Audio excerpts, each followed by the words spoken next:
You also disagree with me not believing in marriage. Okay.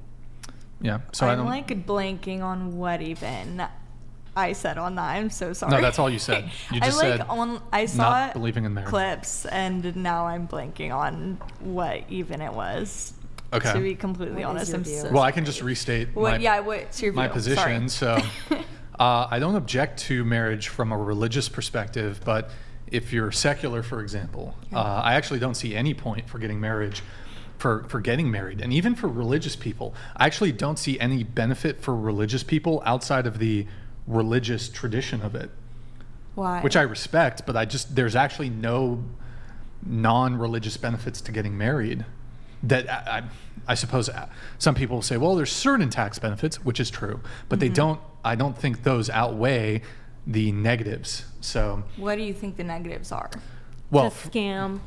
It's targeted to well, scam there's a couple components here. Okay. So a lot of women want to get married, but they don't want to be wives. So what that means is you'll have, and I'm going to list a whole bunch of things.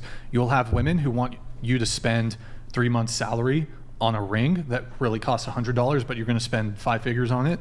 Okay. The diamond industry is an absolute scam, so it's a waste of money. Secondly, it's kind of like lame as fuck to get down on one knee and like beg a woman to do anything.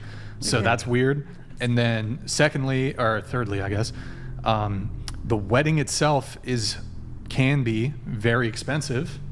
And that kind of ties into number one. Like, you want the ceremony, you want the day, you want your attention, but are a lot of women prepared to actually be wives? It's not clear if they are.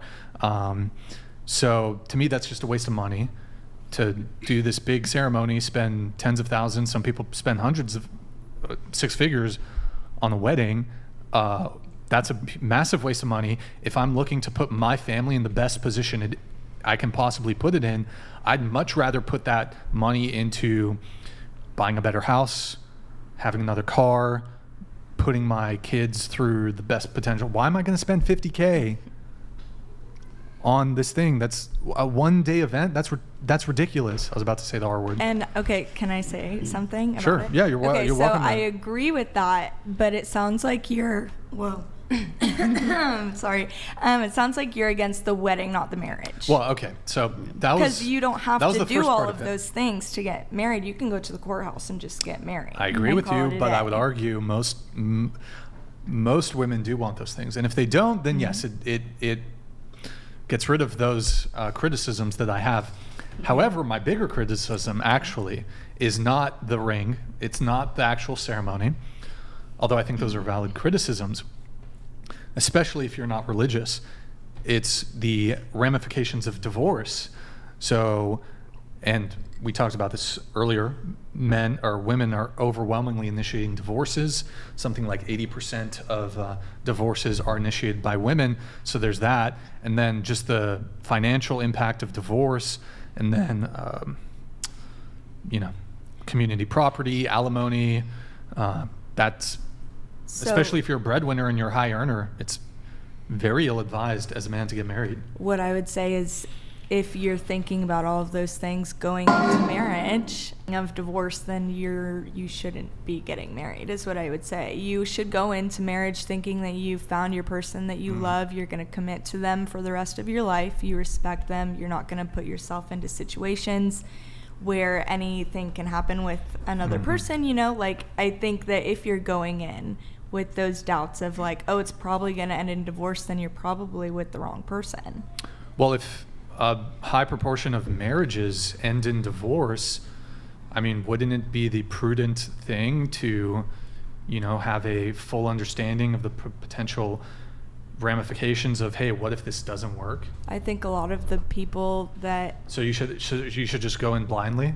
No, but I think that you should go in not really thinking that divorce is an option. I think you should... I mean, do you think that's prevented people from getting divorced? Yeah, I do. I think that a lot of marriages...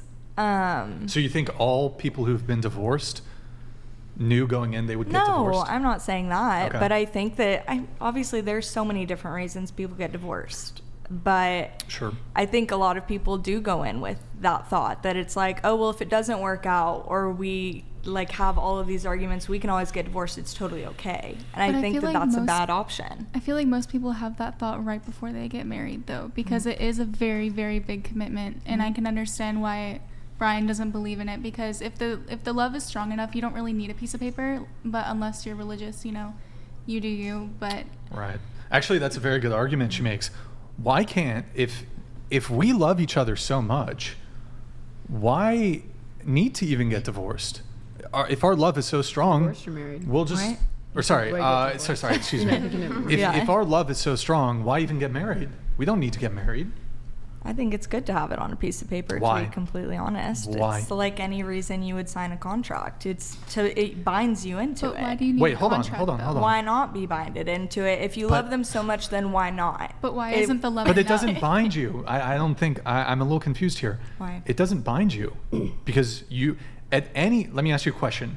In the United States or any Western country, let's say there's no abuse. Let's say there's no infidelity. Let's say your husband treats you perfectly, but you're just vaguely unhappy, but he's a wonderful husband.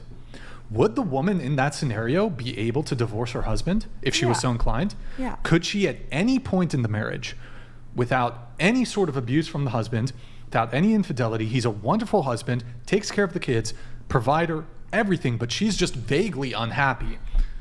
Does she at any point reserve the right to end the relationship, end the Yeah, marriage at she any can. point? So then It binds your assets unless you're signing a prenup. it binds. Let's say he's the breadwinner too in this situation. Mm-hmm. Perfect husband, no abuse, no infidelity, Mm-hmm. and he's the breadwinner, and she reserves the right at any point in that marriage to end it. Mm-hmm. It seems like a really bad negative outcome for the man, doesn't it? Yeah, I mean, it does sound like an awful outcome for the man. Okay, so but how is it binding her to the marriage? You said there's a contract, right? Mm-hmm. But you also said at any point she reserves the right to leave the marriage for whatever reason. Yeah. How is it There is binding? a contract, as they said. How it is it- binds but the how is it- assets. It's a really. so it's- it binds him to get fucked. Yeah, but I think. So it's not binding her to stay in the marriage. Okay, yeah. Sorry, I misworded it. It binds your assets, is what I Well, would that say sounds there. terrible, doesn't Yeah. it? I mean, no, it doesn't. Good deal for a woman. But okay, you're gonna go in with a person that you love, and honestly, if it is a relationship that ends and there's not really a reason and they just fell out of love, you know, it's you guys Is had. that a good reason? Is that a good reason to No, get a I'm not divorce? saying that's a good. I think that's a pretty awful reason. that's I probably think a that very you should go to frequent- counseling. I think that you should go and. Do you think counseling can make you fall back in love with your partner? I do think it can help you fall back in love What with if it your doesn't? partner. I also Should you get think, a divorce you then? know. Hold on, answer the question. Okay. If you go to counseling Mm-hmm. and the woman doesn't fall back in love with her husband, but the marriage is otherwise a healthy one, Mm-hmm. doesn't abuse her, doesn't cheat on her, takes care of the kids, Yes, great they person. can get a divorce. Yes. No, that's not. Okay. They can get a divorce. I'm asking you, should the woman get the divorce? No, I don't think that you should get a divorce. She's fallen out of love with him. She wants to be in love with somebody else. I think you can fall back in love with What if them she doesn't? if you wanted to. What if she doesn't? Well, then they're probably gonna get a divorce. I'm just No, saying, no, like. well, what if he doesn't want the divorce? You're against marriage as a whole. I think that if you are picking the right person, I think if you're both choosing each other daily, you're not putting yourself in those positions to be falling in love with somebody else. Like I said at the very beginning. No, I'm not Then saying you that she should- falls in love with somebody else. She's no longer in love with her husband. She's Mm-hmm. desirous of love, perhaps with somebody else. Okay, I mean, as I said, I don't think she should have put herself in a position to be You in don't love think with people somebody fall out else. of love? No, I'm not saying that. I do Okay. think people fall out of love all the time. But you said- I think marriage is a choice. I think love is a choice. I will stand by that. I think a lot of people fall out of love and they fall out of that feeling. Mm-hmm. I think that love is a choice. I think you choose that person every day. And if you're both committed to doing that every day, then you're going to have a healthy marriage. It takes a lot of commitment. It takes a lot of action. It takes a lot of sacrifice. all of these things go into a marriage. You can definitely fall out of a feeling easily. I think that a lot of people do in marriages. It's not going to be based on a feeling. One day you're going to have a fight, it's going to end bad, you know? That's not a cause for a divorce, in my opinion. I think that it's a dumb reason for a divorce. Okay, but so of all the people that have ever been divorced, do you think that they went into that marriage thinking that this isn't the person I love and that this isn't the person I want to spend the rest of my life with? No, I don't think that I would that's argue the what they vast would think majority it. of people who get married and eventually get divorced, they think that at the moment. Can you repeat that? I'm so sorry. What? Well, but okay, so you're saying, well, Sorry. you probably shouldn't get married then if that's these what are these are the things that are going Yes. through your mind. But I would argue probably the majority of people who do get married and who regrettably, well, maybe not regrettably, but who do end up getting divorced, I would argue that those thoughts aren't going through their head and that they are thinking, I love this person. This is the best person I've ever been with. I want to be with this person for the rest of my life. 3 years later, maybe that's not their outlook on that. Were they choosing to try every day is what I would ask them first. It's hard to say. Well, then I would stand by that. I think that is what marriage is. It's a commitment to trying to be better for each other every day. It's a 50-50. You have to keep trying. It's not based on a feeling.